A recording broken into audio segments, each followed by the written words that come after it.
시상식에서 신형 잠수함 발사 탄도미사일 등의 무기들을 공개하며 한반도의 긴장을 고조시키고 있다. 휴전 이후 지속되는 이 같은 상황에서 우리 군은 자주국 방역을 강화하고 북한의 위협에 적극 대응하기 위해 지난 1970년대부터 국산 무기 개발에 주력했다. 이 가운데 미사일 분야는 짧은 기간에도 눈부신 성과를 이루면서 우리 군사력의 한 축을 톡톡히 담당하고 있다. 국산 미사일 개발의 시작은 1960년대 후반으로 거슬러 올라간다. 우리의 국방력 상당 부분을 주한미군에 의존하고 있던 당시 미국이 닉슨 독트린을 발표해 우리에게는 자주 국방이 절실해졌다. 1969년 발표된 닉슨 독트린은 한국 등 아시아에 배치된 미군과 무기들을 감축하는 게 주요 내용이었으며, 이를 계기로 우리 정부는 국내에서 직접 무기를 연구, 개발할 수 있는 기관의 필요성을 느꼈다. 이렇게 해서 1970년 8월 6일 국방과학연구소가 탄생했다. 국방과학연구소는 출범 당시부터 탄도미사일 개발이 주요 목표였다. 북한이 공격을 해오면 그 원점을 타격할 수 있는 강력한 무기가 필요했고, 그게 바로 탄도미사일이기 때문이다. 이에 국방과학연구소는 극비리의 탄도미사일 개발을 기획하고 선진국의 미사일을 모방해 성능을 개량시키는 방안을 추진했다. 유튜브 채널 가장 많이 본 뉴스 구독과 좋아요, 알람 설정은 좋은 영상을 만드는데 많은 힘이 됩니다. 1974년 국방과학연구소는 미국 지대공 미사일인 나이키 허큘리스를 모델로 국산 지대지 미사일 백곰 개발에 착수했다. 나이키 허큘리스는 1965년 미국으로부터 들여와 우리 군이 운용하고 있던 미사일이다. 지대공을 지대지로 바꾼 백곰의 외형은 나이키 허큘리스를 그대로 베꼈지만 추진기관 등의 성능은 개선했다. 1978년 4월 백곰은 시험 발사를 마친 뒤 그해 9월 충남 태안의 국방과학연구소 한 흥시험장에서 공개됐다. 엄청난 불기둥을 뿜으며 발사된 백곰은 목표물에 정확히 명중했다. 국내에서 자체적으로 미사일 개발을 착수한 지 4년 만에 미사일 제작 기술을 갖게 된 것이다. 백곰의 사거리는 180km다. 전방 지역에서 발사하면 북한의 평양을 타격할 수 있고, 모델이 된 나이키 허큘리스 사거리 140km 보다 40km가 더 길다. 김우현 국방과학연구소 수석연구원은 백곰 미사일의 개발 성공으로 우리나라는 세계에서 7번째로 미사일 기술 보유국이 됐다며, 백곰을 만들 수 있는 기술은 우리나라가 현재 각종 유도 무기를 제작할 수 있는 기반이 됐다고 설명했다. 우리나라가 극비리의 백곰 개발에 성공한 뒤 이를 공개하자 주변국들은 한국의 핵무기 개발을 우려하며 민감하게 반응했다. 일본은 한국의 미사일 개발은 핵 개발과 연관되어 있을 것이라는 추측을 내놓았고, 소련은 한국의 핵 개발을 경고한다는 성명을 발표하기도 했다. 주변국들 가운데 특히 미국이 가장 경계하는 모습을 보였다. 당시 미국은 한국이 핵무기까지 개발하는 것 아니냐며 미사일 개발 중단을 요구했다. 백곰 개발에 참여했던 안동만 한소대 항공전자공학과 석좌 교수는 백곰을 공개하자 얼마 후 미국 정부가 파견한 7명의 사찰단이 국방과학연구소를 찾아와 어느 나라에서 들여온 기술인지를 캐물었다고 당시 상황을 설명했다. 미국의 미사일 개발 중단 압력을 받은 한국은 미국이 용인할 수 있는 수준으로 개발 범위를 제한하겠다고 했다. 1979년 우리 정부는 사거리 180km 이내, 탄도 중량 500kg 이내를 내용으로 하는 미사일 개발 지침을 마련했고, 미국은 이에 동의했다. 한미 미사일 협정이라고도 불리는 미사일 개발 지침은 이렇게 생겨나게 됐고, 이후 몇 차례 개정을 통해 현재는 800km까지의 사거리가 늘었다. 백곰 탄생 후 시험 운용을 위해 초기 생산 물량은 육군 포대에 배치됐다. 하지만 백곰 개발 다음해인 1979년 박정희 대통령 서거 등 복잡한 국내 사정 때문에 본격 양산되지 않아 결국 전력화로 이어지지는 못했다. 우리 정부는 주변국의 견제에도 계속해서 미사일 개발을 추진해 백곰의 후신으로 1986년 현무일을 완성했다. 백곰의 개량형인 현무일은 미사일 개발 지침에 따라 사거리는 180km였지만 백곰보다 명중률 등이 향상됐다. 1990년대 들어 한국은 미사일 분야의 도약기를 맞는다.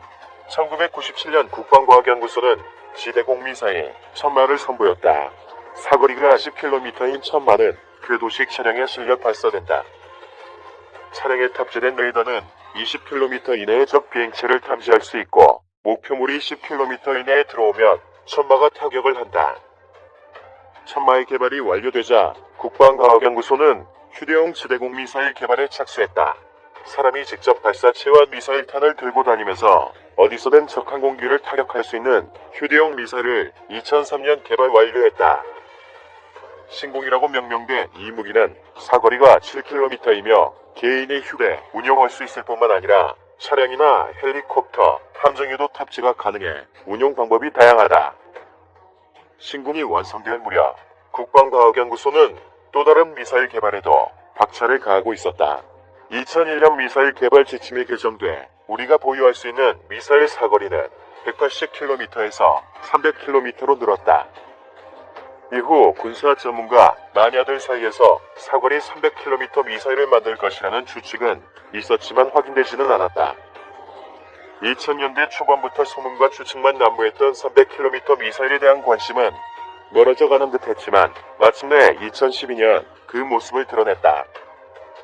국방부는 2012년 4월 그동안 베일에 가려져 있던 300km급 탄도미사일 현무2A를 전격 공개했다. 군 관계자는 2012년 4월 초 북한이 사거리 6,000에서 7,000km로 분석되는 대륙간 탄도미사일을 공개 발사했다며 이에 우리 국민들이 불안해하자 국방부가 도발 어체 능력을 보여주기 위해 현무2A의 존재를 알린 것으로 안다고 전했다. 현무2A가 공개된 후인 2012년 10월 한미는 또 미사일 개발 지침을 개정해 우리가 보유할 수 있는 탄도미사일 사거리가 800km로 늘었고 우리의 미사일 개발 속도도 빨라졌다. 2015년 6월 국방과학연구소는 사거리 500km 미사일 현무2B 개발에 성공해 전력화했다. 또 2017년 6월에는 사거리 800km 미사일 현무2C를 개발 및 실전 배치하면서 북한 전역을 타격할 수 있는 미사일을 갖게 됐다. 군 관계자는 지난해 여름에는 현무2C를 업그레이드한 미사일 시험 발사에 성공해 전력화가 진행 중이라며 이 미사일의 사거리는 현무2C와 같은 800km지만 폭발력이 높아 북한의 지하시설까지 확실히 파괴할 수 있다고 설명했다. 그동안 지상에서 발사하는 탄도미사일 개발에 주력했던 우리 군은 이제 잠수함에서 발사하는 미사일 개발에도 나섰다. 군 소식통에 따르면 국방과학연구소는 지난해 말 잠수함 발사 탄도미사일 지상 사출 시험을 마치고 올해는 수중 사출 시험을 할 예정이다. 현무2B를 기반으로 만드는 이 잠수함 발사 탄도미사일은 3,000톤급 잠수함에 탑재될 예정인 것으로 알려졌다. 잠수함 발사 탄도미사일 개발에 성공하면 우리는 북한에 이어 세계 8번째 잠수함 발사 탄도미사일 개발국이 된다. 우리의 미사일 개발은 짧은 기간에도 상당한 수준에 이르렀지만 북한의 미사일 위협에 대응하기 위해서는 지금보다 더욱 우리의 미사일 능력을 높여야 한다는 평가가 지배적이다. 북한은 우리보다 약간 앞선 1960년대 초반부터 미사일 개발을 시작해 지금은 미국 본토까지 타격할 수 있는 대륙간 탄도미사일까지 갖췄다. 탄도미사일 사거리만 비교해도 우리가 가진 미사일은 최대 800km인 반면 북한은 14,000km로 추정되는 미사일을 보유하고 있을 정도로 차이가 난다. 북한 미사일의 명중률 등은 확인되지 않고 있어 북한의 미사일 능력을 너무 과대평가할 필요는 없다는 의견도 있다. 하지만 그동안 북한은 국력 대부분을 미사일 개발에 쏟아부은 점을 감안하면 미사일 능력을 무시해서는 안 될 것이라는 게 중론이다.